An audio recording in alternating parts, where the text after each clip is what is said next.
Bonjour à tous et à toutes. Donc, je fais cette vidéo concernant le handicap. Je vais parler des points que je trouve les plus importants. Après, le jour de l'examen, il n'est pas obligatoire qu'il vous pose des questions sur tout ça. Mais au cas où, c'est bien de le savoir, je pense. Donc, je vais commencer par une loi très importante. Il s'agit de la loi du 11 février 2005 pour l'égalité des droits et des chances, la participation et la citoyenneté des personnes handicapées. C'est la principale loi sur les droits des personnes handicapées depuis la loi de 1975. Cette loi, elle aborde différents points, comme le droit à la compensation, c'est-à-dire la PCH, la prestation de compensation du handicap, de compléments à l'AH. L'AH, c'est l'allocation adulte handicapé. Les deux compléments, c'est le complément de ressources et la majoration pour la vie autonome, la MVA. La loi aborde aussi la scolarité. Tout enfant, tout adolescent présentant un handicap ou un trouble invalidant est inscrit dans l'école de son quartier et peut également avoir l'aide d'une AESH. AESH, ça veut dire accompagnant des élèves en situation de handicap. Auparavant, on les appelait les AVS, auxiliaires de vie scolaire. Mais maintenant, ils s'appellent les AESH. La loi aborde aussi l'emploi, l'obligation d'emploi de 6% pour une entreprise d'au moins 20 salariés, l'accessibilité, donc principe d'accessibilité pour tous, c'est-à-dire comme par exemple les places de stationnement, les ascenseurs, la citoyenneté, le droit de vote des majeurs placés sous tutelle, ils ont une autorisation à voter par le juge des tutelles. Une petite info que je vous donne en plus, qui est bien à connaître, c'est que le juge des tutelles ne s'appelle plus comme ça. Il a été remplacé par le juge des contentieux de la protection. C'est bien de le savoir. On en apprend tous les jours. D'après la loi, la définition du handicap, je vais vous la dire tout de suite, il n'est pas nécessaire de la connaître par cœur, le but est de la comprendre. Donc la définition, c'est celle-ci, limitation d'activité ou de restriction à la vie en société, subie par une personne dans son environnement en raison d'une altération ponctuelle, définitive ou durable d'une ou de plusieurs fonctions physiques, psychiques, mentales, sensorielles, cognitives, d'un polyhandicap ou d'un trouble de santé invalidant. De manière générale, cela désigne l'incapacité d'une personne à vivre et à agir dans son environnement en raison d'une déficience. Comme la définition l'indique, il existe différents types de handicap. Handicap physique et moteur, par exemple paraplégie, handicap psychique, une personne schizophrène, un handicap mental, la trisomie 21, un handicap sensoriel, une personne aveugle, polyhandicap. Là, il s'agit de plusieurs handicaps, comme par exemple handicap moteur et handicap mental, troubles de santé invalidants ou les maladies invalidantes, comme le diabète, l'épilepsie, la sclérose en plaques. Il y a la maladie d'Alzheimer qui provoque des troubles cognitifs, etc. Il est bien de savoir les causes du handicap. Donc il peut y avoir un handicap congénital, c'est-à-dire qu'il a été présent à la naissance, dû à une anomalie lors de la grossesse ou lors de l'accouchement. Il peut y avoir un handicap acquis, c'est une anomalie due à une maladie ou un accident survenu au cours de la vie de la personne. Et il y a l'handicap héréditaire, c'est une anomalie génétique qui est transmise par l'un des deux parents.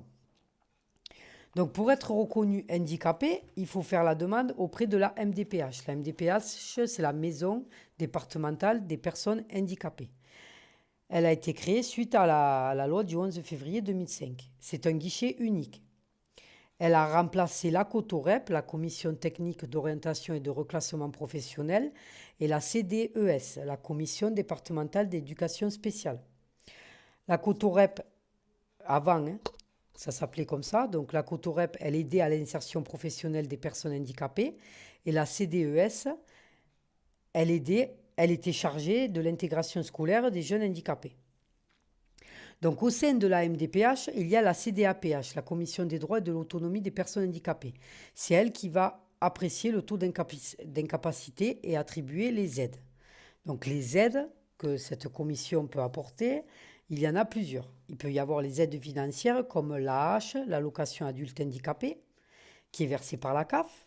Il faut une incapacité de 80%. Ou à partir de 50% si l'invalidité empêche de trouver un emploi. Après, elle peut donner également la PCH, la prestation de compensation du handicap.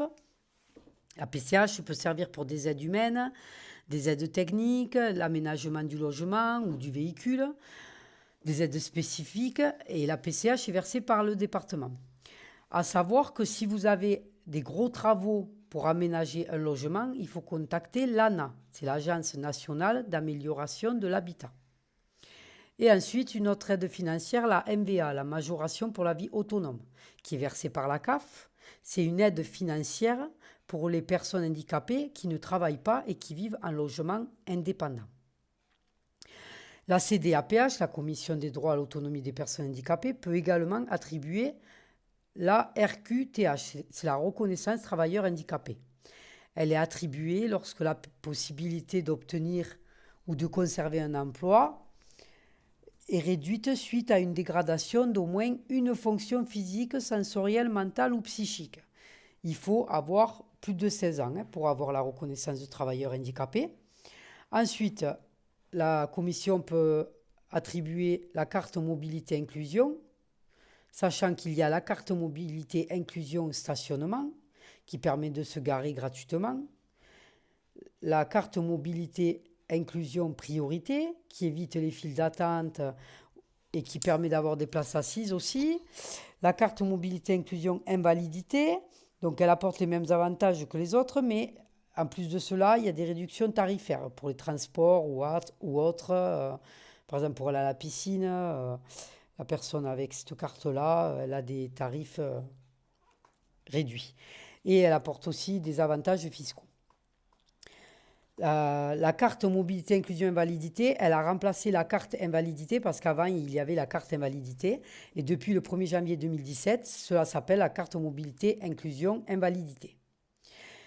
À savoir que la carte mobilité inclusion invalidité peut avoir deux mentions. Une mention qui est le besoin d'accompagnement s'il s'agit d'une personne handicapée de moins de 20 ans, ou la mention cécité lorsque la vision centrale de la personne est inférieure à un vingtième de la normale après une correction.